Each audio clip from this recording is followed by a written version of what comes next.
Hey guys, আসসালামু আলাইকুম। তো কেমন আছো তোমরা? রাফি, আমি শুধু তোমার সিজন 2 পার্ট 2 নিয়ে আসা পড়ছি। তো বেশি কথা না কয়ে শুরু করা যাক। রাফি বলল, নাবিল আমি জানতাম তুই আসবি, এবার আর আমায় আটকায় কে? দেখ তো দোস্ত, ভাবিকে পছন্দ হয় নাকি? তখন নাবিল বলল, দেখতে আর পারলাম কই, যে বড় ঘুমটা টেনেছে। যাই হোক, সরি রাফি, আমার বুঝতে একটু দেরি হয়ে গেল। তোকে ভুল বোঝার জন্য ক্ষমা চাইছি। যা, এবার তোরটা তুই বুঝে নে, আমরা এদিকটা বুঝে নিচ্ছি। তখন মেঘলা বলল, তুই ওকে সাপোর্ট করছিস? তখন নাবিল বলল, ভাবি ভাবি দেবরকে তুই করে বলতে হয় না। বলে রাফি আর নাবিল দুজনেই হেসে উঠল। তখন জাফর আহমেদ বলল, কি হচ্ছে কি এসব? এই, তোমাদের কোনো ধারণা আছে কার সাথে কি করছো? তখন নাবিল বলল, কাকু, বউ গেলে বউ পাবেন, কিন্তু জীবন গেলে জীবন না। চারপাশটা একবার দেখে তারপর কথা বলুন। আপনি কোন বুদ্ধিতে নিজের মেয়ের বয়সী একটা মেয়েকে বিয়ে করলেন? তখন মেঘলা বলল, চুপ কর তোরা, এই বিয়েতে আমাকে কেউ জোর করেনি, আমি নিজে ওনাকে অনুরোধ করছিলাম আমাকে বিয়ে করতে। তখন নাবিল বলল, মার খাওয়ার আগে চুপ করে গেলে ভালো হয় না? তখন রাফি বলল, নাবিল তুই তো জানিস এই মেয়ে আমাকে শান্ত থাকতে দিবে না, তাই আমি চলে যাচ্ছি। তুই কাকুকে একটু বুঝিয়ে দিয়াই কেমন? আমি আমার বউকে একটু বুঝাই গিয়ে, বড্ড অবুঝ বউ আমার। তখন নাবিল বললাম, যা, বেস্ট অফ লাক। মেঘলা বলল, ছাড় আমাকে, আমি তোর সাথে কোথাও যাব না। জোর করে সব হয় না, বুঝছিস? রাফি বলল, জোর করে কি হয় আর কি হয় না তা একটু পরেই বুঝতে পারবি। রাফি টানতে টানতে মেঘলাকে নিয়ে চলে গেল। রাফি মেঘলাকে নিয়ে নিরাপদ দূরত্বে চলে যাওয়ার পর নাবিল ও তার বন্ধুরা জাফর সাহেব সহ সকল বরযাত্রীদের ছেড়ে দিয়ে ফিরে গেল। রাফি মেঘলাকে নিয়ে তার বাংলোতে গেল, কিন্তু মেঘলা রাফির সাথে যেতে রাজি না। রাফি বলল, তোর সমস্যাটা কোন জায়গায় বলবি একটু? আমার ধৈর্যের পরীক্ষা নিচ্ছিস কেন? কি চাইছিসটা কি তুই? মেঘলা বলল, মাথা ঠান্ডা কর ভাইয়া, দেখ এতদিন মুখে মুখে বলছি, কিন্তু আজ আমার সত্যি বিয়ে হয়ে গিয়েছে। বিয়ে তো ছেলে খেলা না। তখন রাফি বলল, ওহ তাই নাকি? আমার সাথে তোর বিয়ে হয়নি, তাহলে সেটাকে কি করে ছেলে খেলা ভেবে নিলি? আর কত মেঘলা, জীবন নিয়ে এই পুতুল খেলাটা কবে শেষ করবি তুই?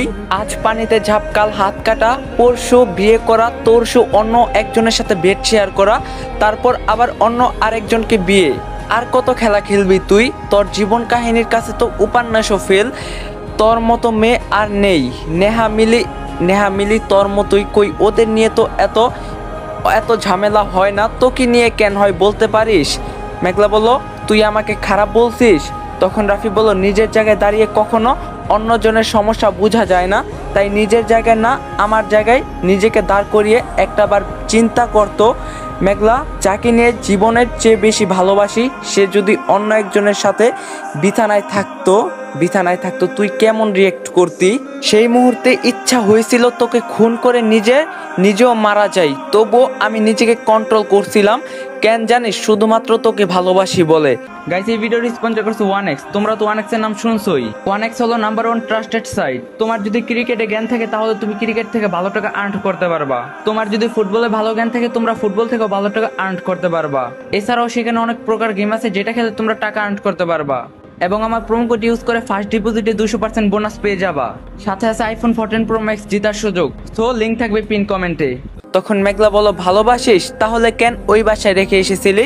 তখন রাফি বলল, ওই বাসায় রেখে এসেছিলাম এই আশায় যে ওখানে থাকলে বুঝতে পারবি রাফি তোকে কতটা কেয়ার করে। আশায় ছিলাম তুই নিজের ভুলটা বুঝতে পারবি, তারপর আমার কাছে এসে সবটা খুলে বলবি, কিন্তু না করে তুই বিয়ে করে নিলি। তাও যদি নীরবকে করতি, আমার কিছু বলার ছিল। সেটা না করে বাবার বয়সী একজনকে বিয়ে করলি কেন মেঘলা? ধরে নিলাম আমি জেনির সাথে প্রেম করছিলাম, ভুল করছিলাম, তারপর তো তোর কাছে ক্ষমা চেয়েছিলাম, তারপরও ধরে নিলাম তুই আমাকে ক্ষমা করতে পারিসনি। তোর আমাকে শাস্তি দেওয়া ইচ্ছা হয়েছিল, তারপর নীরবের সাথে ঘটনাটা ঘটিয়ে কি আমাকে শাস্তি দেওয়া হয়নি? এত বড় শাস্তি দেওয়ায় আবার বিয়েটা কেন করলি? জবাব দে। যদি তোর বাবা তোকে জোর করেও, আমি তো এবার দেশে ছিলাম, তোর উচিত ছিল না আমাকে জানানোর। আমি যদি না যেতাম তোর দায়িত্ব পালন করার দরকার ছিল না। তখন মেঘলা বলল, কেন তোকে জানাবো? কেন? আমি তোকে আর চাই না, আমি তোর থেকে মুক্তি চাই। রাফি এবার মেঘলাকে ঠাস ঠাস করে কয়েকটা থাপ্পড় মারলো। মেঘলা বলল, মামা মারছিস কেন? তখন রাফি বলল, আমি তো এখনো তোকে তালাক দেইনি, তাহলে কোন সাহসে বিয়ে করলি জবাব দে। আমাকে আমাকে মন আমাকে মানুষ মনে হয় না, তোর জন্য করিনি এমন কোনো কাজ আছে? দেশ ছেড়েছি, না খেয়ে থাকছি, রাস্তায় ঘুমিয়েছি, তোকে বাঁচাতে টাকার জন্য পাগলের মতো ছুটে বেরিয়েছি। মা বাবা কেউ ছিল টাকা দেওয়ার মতো, তোর মা বাবা কেউ ছিল না টাকা দেওয়ার মতো, কিন্তু রাফি ছিল, হাতে একটা টাকা না থাকা সত্ত্বেও লাখ টাকার প্রেশার নিয়েছিল। রাফির আজ সব ভুলে গেলি মেঘলা? সেই এতটুক থেকে তোকে আগলে রেখেছি, যখন যা চেয়েছিস কখনো বলিনি দিতে পারবো না, তোর সব ভুল হাসি মুখে মেনে নিয়েছি। বুকে হাত দিয়ে বলতো মেঘলা, যখন বিপদে পড়েছিস কার কথা সবার আগে মনে পড়ে? যে রাফি তোর জন্য মরতে পর্যন্ত রাজি, সেই রাফির সামনে অন্য ছেলের কথা বলতে বুক কাঁপে না রে? মানুষ এতটা বেঈমান হতে পারে? তখন মেঘলা বলল, পাগলের মতো কী সব বলছিস? আগে যা হয়েছে সেসব এখন অতীত। আর আমি তোকে বলিনি আমাকে বাঁচা, যা করেছিস নিজের ইচ্ছায় করেছিস, তাই আমাকে দোষ দিবি না। তখন রাফি চিৎকার করে বলল, চুপ কর, আর সহ্য হচ্ছে না, তুই সত্যি ভালো কথার মেয়ে না, অনেক অনেক খেলেছিস আমাকে নিয়ে, আর না, এবার আমার পালা, তোর প্রেম আর বিয়ে সব করার শখ আমি মিটাবো, ভালোভাবে মিটাবো বলে রাফি মেঘলার কাছে এগিয়ে আসলো। মেঘলা বলল, কি করছিস এসব? স্যার বলছি। তখন রাফি বলল, তোকে ছোট থেকে বড় করছে কে? রাফি। তোকে নিশ্চয়ই মৃত্যুর হাত থেকে বাঁচিয়েছিল কে? অবশ্যই রাফি। তোকে বিয়ে করছে কে? সেটাও রাফি। তাহলে তোকে ভোগ করার অধিকার কার? অবশ্যই রাফির। তখন মেঘলা বলল, কি বলছিস এসব? স্যার বলছি। রাফি মেঘলাকে বিছানায় ফেলে দিল। রাফি বলল, সরি ডিয়ার। আজকের পর রাফি আর কখনো মেঘলার কোনো অনুরোধ শুনবে না। আর আজ তোর বাসর রাত, তাই ছাড়ার প্রশ্নই ওঠে না। আফটার অল তুই আমার বিয়ে করা বউ, তোর সাথে সব কিছু করার রাইট আমার আছে বলে রাফি মেঘলাকে আবার ধরল রাফি। তখন মেঘলা বলল, স্যার ভাইয়া প্লিজ এমন কিছু করিস না, আমি কিন্তু চেঁচাবো। তখন রাফি বলল, মানা করছি নাকি চেঁচা? তখন মেঘলা বলল, যে করেই হোক রাফিকে আটকাতে হবে, তা না হলে ও যদি কোনোভাবে বুঝে যায় নীরবের সাথে আমার কিছু ছিল না, তাহলে ও আমাকে প্রশ্ন করবে কেন এমন করছিলাম। প্রশ্নের উত্তর না হয় বলবো রাগ করেছিলাম, কিন্তু তারপর তো আমাকে আর ছাড়তে চাইবে না, কিন্তু আমার যে ওকে ছেড়ে যেতেই হবে। আমি তোকে কি করে বলবো আমি এত বাজেভাবে ফেসে গিয়েছি? কি করে বলবো? তোর নিজের মাই তোর ভালো চায় না, তোকে আমার কাছ থেকে কেড়ে নিতে বড় মা আমার সাথে এত বাজেভাবে একটা গেম খেলতে পারবে কখনোই ভাবিনি। আমি সবার সামনে তোর মাথা নিচু হতে দিব না, তার চেয়ে তুই আমাকে ছাড়াই ভালো থাক। রাফির সাথে জোরাজুরিতে মেঘলা পেরে উঠছে না, তাই মেঘলা বাঁচাও বাঁচাও বলে চেঁচাতে লাগলো। রাফি ব্যথা দেওয়ার ইচ্ছা ছিল না, কিন্তু বাধ্য হচ্ছে। মেঘলা বলল, ভাইয়া আমার লাগছে, প্লিজ ছেড়ে দে। রাফি 1 মিনিটের জন্য থেমে গিয়ে মেঘলার দিকে তাকালো, তারপর বিস্ময় দৃষ্টিতে তাকিয়ে বলল, ভাইয়া মানে? মেঘলা বলল, হ্যাঁ ঠিকই তো, ভাই হয়ে তুই বোনকে ধর্ষণ করতে চাইছিস? রাফি হা করে হাসলো। তোর কথা শুনে হেসে থাকার উপায় আছে? না হেসে থাকার উপায় আছে, ভুলে গিয়েছি কিছুদিন আগেই বিয়ে না হওয়া সত্ত্বেও তুই আমার কাছে এসে বায়না করছিলি নাকি, সেটাও ভুলে গিয়েছিস?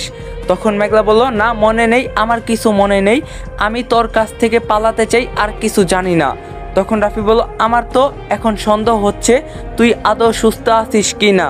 তখন মেঘলা বলল, সর, আমাকে যেতে দে। তখন রাফি বলল, সরি জান, তুমি আমার একমাত্র বউ, আজ তোমাকে নিজের না করে ছাড়ছি না বলে রাফি মেঘলার গলায় মুখ ডুবিয়ে দিল। মেঘলা বলল, ভাইয়া প্লিজ ছেড়ে দে, আর কোনোদিন তোর কথার অবাধ্য হব না, এটা ছাড়া যা চাইবি সব করব। রাফি মেঘলার গলা থেকে মুখ সরিয়ে নিয়ে বলল, ঠিক তো? মেঘলা বলল, সত্যি। রাফি বলল, আর পাগলামি করবি না বল। তখন মেঘলা বলল, কখনো করব না। রাফি মেঘলাকে ছেড়ে দিল। তখন রাফি বলল, আচ্ছা দিলাম ছেড়ে, এবার গিয়ে এসব কাপড় চোপড় বদলে আয়, এসব যতবার দেখছি ততই রাগ উঠছে, তুই অন্য কারোর জন্য সেজেছিস, মানতেই পারছি না, ফ্রেশ হয়ে আয়, আমি দেখি খাবারের কোনো ব্যবস্থা করা যায় কিনা বলে রাফি মেঘলার উপর থেকে উঠে গেল। রাফি ওঠার সাথে সাথেই মেঘলাও উঠে গেল। মেঘলা বলল, আমাকে কি তোর খেলনা মনে হয়? যখন ইচ্ছা হবে ছুঁড়ে ফেলে দিবি, যখন ইচ্ছা তুই তুলে আনবি, না এসব হবে না। একটা কথা কান খুলে শুনে রাখ, আমি আমি তোর কাছে থাকবো না, এখনই চলে যাব বলেই মেঘলা দৌড় দিল। তখন রাফি বলল, সাহস দেখে অবাক না হয়ে পারছি না, এত ভালোভাবে বোঝানোর পরও এমন করছিস, ঠিক আছে এবার দেখ তোর সাথে ঠিক কি হয়। মেঘলা দৌড়ে নিচে গেল, গিয়ে দেখলো দরজা লাগানো, অনেক চেষ্টা করেও খুলতে পারছে না। রাফি উকি দিয়ে বলল, চেষ্টা করা শেষ হলে উপরে আসেন। মেঘলা বলল, দরজাটা খুলে দে। রাফি বলল, দিচ্ছি, একটু অপেক্ষা করুন। রাফি নেমে মেঘলার কাছে গেল, তারপর মেঘলার হাত ধরে বলল, তুই বিশ্বাসের যোগ্য না জানতাম, তবুও সুযোগ দিয়েছিলাম, কিন্তু আবারও ভুল করলি, বলে মেঘলাকে ঘরে নিয়ে আসলো। রাফি বলল, অন্য কারোর জন্য গয়না পরছিস তাই না, বলেই মেঘলার গলায় হাড় ধরে টানলো, এত জোরেই টেনেছে যা হাড়ের ফিতা ছাড়ানোর সাথে সাথে মেঘলার গলার কিছুটা অংশ ছিলে গিয়েছে। মেঘলা বলল, আহ বলে গলা চেপে ধরলো। রাফি এবার এসে মেঘলার মুখ চেপে ধরে বলল, লিপস্টিক পরতে বারণ করছিলাম না, তাও পরছিস কেন, জবাব দে। ছেলেদের আকৃষ্ট করার জন্য তাই না, ভালো করেছিস। লাল ঠোঁট দেখে আমার না খুব লোভ হচ্ছে রে, বলে মেঘলার ঠোঁটে জোরে কামড় বসিয়ে দিল। মেঘলা বলল, কি করছিস? রাফি বলল, যেগুলো আমার আরো আগে করার উচিত ছিল তাই করছি। মেঘলা অনেক অনুরোধ করলো, কিন্তু এবার মেঘলার কোনো আকুতি রাফির কানে ঢুকলো না। বেশ অনেকক্ষণ জোরাজোরি করে মেঘলা হাল ছেড়ে দিয়ে ডুকরে কেঁদে দিল। রাফি তবু মেঘলাকে ছাড়লো না। মেঘলা বলল, তুই আমার সাথে এমন করতে পারলি? রাফি বলল, যদি বউয়ের মতো না হয় তাহলে এমনই করতে হয়।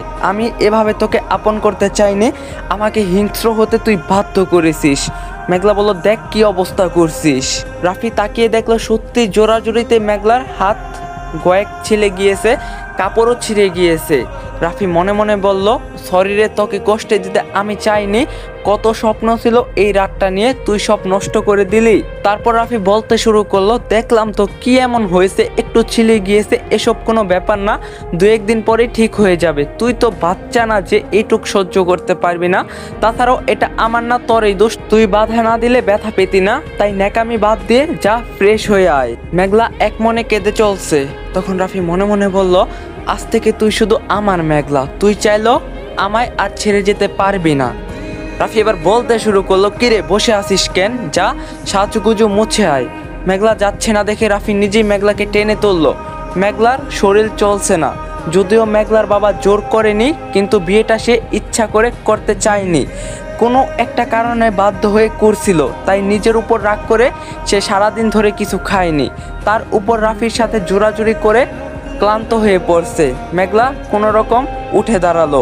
রাফি মেঘলাকে ধরে রেখেছে, কিন্তু দাঁড়িয়ে মেঘলা চিৎকার করে উঠল। রাফি বলল, আবার কি হলো? মেঘলা বিছানার দিকে তাকিয়ে বলল, এখানে তো ব্লাড কেন? রাফি বিছানার দিকে তাকিয়ে কিছু বলল না, একটু হেসে বাইরে চলে গেল। বাইরে থেকে রাফি বলল, ফিরে এসে যেন দেখি ফ্রেশ হয়েছিস। রাফি যাওয়ার পর মেঘলা ওয়াশরুমে ঢুকে শাওয়ারের নিচে বসে আপন মনে কেঁদে চলছে। রাফি বাইরে থেকে খাবার নিয়ে ঘন্টাখানির মধ্যে ফিরে আসলো, কিন্তু ঘরে ঢুকে রাফি আবার খেপে গেল, কারণ মেঘলা এখনো ভিজছে। রাফি বলল, মেঘলার বাচ্চা দরজাটা খোল। মেঘলা উত্তর দিল না। রাফি দরজা জোরে ধাক্কা দিয়ে বলল, এবার না খুললে দরজা ভেঙে তারপর তোর কি অবস্থা করব সেটা জানিস নিশ্চয়ই। রাফি কয়েকটা ধাক্কা দেওয়ার পর মেঘলা দরজা খুলে বেরিয়ে আসলো। ঠান্ডায় কাঁপছে মেঘলা ভেবেছিল রাফি হয়তো নিজের ভুল বুঝতে পারবে আর তার এমন অবস্থার জন্য তাকে আদর করব যেমনটা সব সময় করে, কিন্তু এবার সেটা হলো না। রাফি আদরের বদলে মেঘলাকে ঠাস করে একটা থাপ্পড় মারলো। মেঘলা অবাক হলো। রাফি বলল, এভাবে বিচ্ছিলি কেন, আবার জেদ দেখাচ্ছিস? তোর কি কোনোদিন শিক্ষা হবে না মেঘলা? হয়েছে, অনেক করছিস, বেশি লাই দিয়ে মাথায় তুলে ফেলছি তাই না? একটা কথা কান খুলে শুনে রাখ, এখন থেকে আমার সাথে জেদ দেখানো চলবে না। আমার কথার বাইরে কিছু করলে মেরে পা ভেঙে দিব, বুঝছিস? অনেক স্বাধীনতা দিয়েছি, তুই তার মূল্য দিতে পারিসনি। এবার থেকে বুঝবি পরাধীনতা কি মজা। 2 মিনিটের মধ্যে চেঞ্জ করবি, যা চেঞ্জ করে আয়। মেঘলা বলল, করবো না, কি করবি তুই? রাফি বলল, আমাকে চ্যালেঞ্জ করছিস? রাফি একটু হেসে বলল, আচ্ছা বেশি কিছু করব না, বলে নিজের জিন্স থেকে বেল্ট খুলে সামনে রাখলো। মেঘলা চোখ বড় বড় করে বলল, ভয় দেখাচ্ছিস? তুই আমাকে মারবি? রাফি বলো যতক্ষণ নড়বি। মেঘলা বলো মানে? রাফি বলো মানে আবার মানে আমার কথা না শুনলে যতক্ষণ নড়াচড়া করার মতো শক্তি থাকবে ততক্ষণ মারবো। তোকে আমি এবার মানুষ করে ছাড়বো মেঘলা। সে যাই হোক, এত কথা বলার সময় নেই, এখনই চেঞ্জ কর। মেঘলা বলো করবো না। রাফি বলো গুড, করিস না বলে বেলটা হাতে নিয়ে রাফি মেঘলার দিকে এগিয়ে আসলো। মেঘলা বলো কি কি কি করছিস বলে মেঘলা পিছিয়ে গেল। রাফি এসে মেঘলার দুহাত একসাথে করে বেল্ট দিয়ে আটকে দিল। তারপর মেঘলা কিছু বোঝার আগেই একটানে শাড়ি খুলে ফেললো। সাথে সাথে মেঘলা নিচে বসে নিজেকে আড়াল করার চেষ্টা করলো। রাফি বলল কি হলো, এখন এমন করছিস কেন? আয় আমি চেঞ্জ করে দিচ্ছি। মেঘলা বলল আমি নিজেই করতে পারবো। রাফি বলল সুযোগ দিয়েছিলাম, মিস করে ফেলছিস, এবার আমিই করে দেব। মেঘলা বলল ছি ছি ছি, তোর লজ্জা করছে না? রাফি বলল কই না তো, আমার তো তোকে ইচ্ছা করছে, আয় টপ আর স্কার্টটা খুলে দেখি কেমন লাগে। তখন মেঘলা বলল কি সব বাজে কথা বলছিস? রাফি মেঘলাকে টেনে তুললো। মেঘলা তাড়াতাড়ি আমতামতা করে বলল আমি চেঞ্জ করতাম, কিন্তু এখানে আমার কোনো কাপড় চোপড় নেই, তাই চেঞ্জ করতে পারিনি, আমি জেদ দেখাইনি। রাফি বলল যাক, যতটা গাধা ভেবেছিলাম ততটা না, অজুহাতটা ভালোই দিয়েছিস, যা ছেড়ে দিলাম। কিন্তু তুই কি কখনো আমার জামা কাপড় পরিসনি? তখন মেঘলা বলল পরেছি তো, হাতটা খুলে দে, এখনই পরে নিচ্ছি। মেঘলা ভয় পেয়ে মেঘলা ভয় পেয়েছে দেখে রাফি একটু হাসলো। তারপর মেঘলার হাত খুলে দিল। মেঘলাও তাড়াতাড়ি গিয়ে চেঞ্জ করে রাফির জামা কাপড় পরে আসলো। মেঘলা ঘরে ঢুকে দেখলো রাফি খাবার নিয়ে বসে আছে। রাফি বলল আয় খেয়ে নে। না খেতে খেতে পেয়ে মুখটা শুকিয়ে গিয়েছে। তখন মেঘলা বলল ক্ষুধা নেই, খাবো না। মেঘলার উত্তর দিতে দেরি হলো, কিন্তু রাফির খাবারটা ফেলে দিতে দেরি হলো না। রাফি বলল এর ফল পরে বুঝাবো, এখন মেজাটা পরিষ্কার করে শুতে আয়। তখন মেঘলা বলল তোর কি মনে হয় এভাবে তুই আমাকে আটকে রাখতে পারবি? আজ হোক কাল হোক পাপা আমাকে খুঁজতে আসবে, সাথে ওই লোকটাও, তখন কি করে আমাকে আটকে রাখবি? তুই প্রমাণ করতে পারবি না যে আমি তোর বউ, বাধ্য হয়ে আমাকে ছেড়ে দিতে হবে। আফটার অল আমি ওনার লিগ্যাল বউ।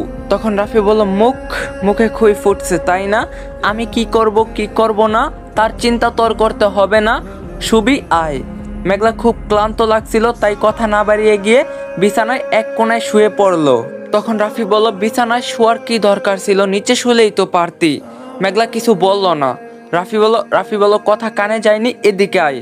মেঘলা কথা না বাড়িয়ে একটু এগিয়ে আসলো। রাফি বলল আরো এদিকে। মেঘলা আরো একটু এগিয়ে আসলো। রাফি বলল হয়নি। তখন মেঘলা বলল আর কত? রাফি বলল যতক্ষণ না তোর মাথা আমার বুকে স্পর্শ করছে। তখন মেঘলা বলল আমি যে তোর মতো পিশাচের সাথে এক বিছানায় শুয়েছি, এটাই যথেষ্ট নয় কি? রাফি মেঘলার চুল ধরে টেনে বলল একটাও বাড়তি বলবি না, তোকে আমার কাছে আনতে আমার 1 মিনিটও লাগবে না, কিন্তু আনবো না তো তোর নিজ থেকেই আসতে হবে। তোর কত জেদ আমি দেখতে চাই। মেঘলা বলল তুই আমাকে চিনিস বলেছিস যখন আসবো না তখন আসবই না। রাফি উঠে গিয়ে বেল্ট দিয়ে মেঘলাকে আঘাত করতে চেয়েও করলো না, বিছানায় আঘাত করে মেঘলাকে ভয় দেখালো। মেঘলা কেঁদে কেঁদে বলল এত মেরেও শান্তি হয়নি। রাফি ধমক দিয়ে বলল আসবি নাকি না? মেঘলা বলল যাবো। তখন রাফি বলল এই তো লক্ষ্মী মেয়ে। রাফি এসে শুয়ে পড়লো, কিন্তু মেঘলা আসছে না দেখে রাফি মেঘলার দিকে অগ্নি দৃষ্টিতে তাকালো। রাফির চোখ পাকাতেই মেঘলা তাড়াতাড়ি এসে রাফির বুকে মাথা রাখলো। রাফি মেঘলার মাথা বুলিয়ে বলল আমি তোকে কখন মারলাম? মেঘলা মাথা তুলে বলল মারিসনি। রাফি মেঘলাকে টেনে বুকে মিশিয়ে দিল। রাফি বলল বেশি ব্যথা পেয়েছিস? মেঘলা রাফির টি শার্টে নাক মুছতে মুছতে বলল ন্যাকামি করবি না, সারা শরীর ব্যথা করছে, আর উনি এসেছেন জিজ্ঞাসা করতে ব্যথা পেয়েছি কি না। রাফি বলল আচ্ছা সরি, আসলে প্রথমবার তো, আর তুইও জোরাজোরি করছিস তাই এমন হলো, পরের বার থেকে আর খারাপ লাগবে না। মেঘলা রাফির দিকে তাকিয়ে অবাক হয়ে বলল তুই আবার আমার সাথে এমন করবি? রাফি হেসে বলল না করবো না, যাচাই করার জন্য বললাম। মেঘলা বলল কিসের যাচাই? রাফি বলল কিছু না, ঘুমা। মেঘলা চোখ বন্ধ করে নিল। রাফি বলল তার মানে সত্যিই এটা মেঘলার ফার্স্ট টাইম বেড শেয়ার? নীরবের সাথে সেদিন কিছুই করেনি, যা করেছিল আমাকে দেখানোর জন্য করেছিল। যদিও বাসার সবাই তোকে খারাপ কথা শোনাবে, তাও তোকে ক্ষমা করে দিলাম। গভীর রাতে রাফি ঘুমে আচ্ছন্ন, কিন্তু মেঘলা চোখে ঘুম নেই। তখন মেঘলা বলল, আমার কি করা উচিত? বড় মা যদি জানতে পারে আমি আবার ভাইয়ার কাছে এসেছি, নিশ্চয়ই ক্ষেপে যাবে। না না না, আমার এখানে থাকা উচিত হচ্ছে না। ভাইয়া ঘুমাচ্ছে, পালানোর এটাই সঠিক সময়। আমাকে ক্ষমা করিস ভাইয়া, তোকে ছেড়ে যেতে বাধ্য হচ্ছি। মেঘলা আস্তে করে উঠে পা টিপে টিপে দরজার কাছে গেল, কিন্তু দরজা খোলার আগেই রাফি বলে উঠলো, গাইস আজকের পার্টটা এখানেই শেষ করলাম। আর আপনাদের সবার উদ্দেশ্যে কিছু কথা, আমি আপনাদের ভিডিও লাইক টার্গেট দিব না, কমেন্ট টার্গেটও দিব না, জাস্ট আপনাদের রেসপন্স দেহুম। যদি ভালো রেসপন্স দেখাইতে পারেন তাহলে পার্ট 3 কালকেই পাইবেন। আর একটা কথা, চ্যানেলে নতুন না থাকলে অবশ্যই চ্যানেলটা সাবস্ক্রাইব করবেন। তো দেখা হইতাছে নেক্সট পার্টে। সবাই ভালো থাকেন, সুস্থ থাকেন, আল্লাহ হাফেজ।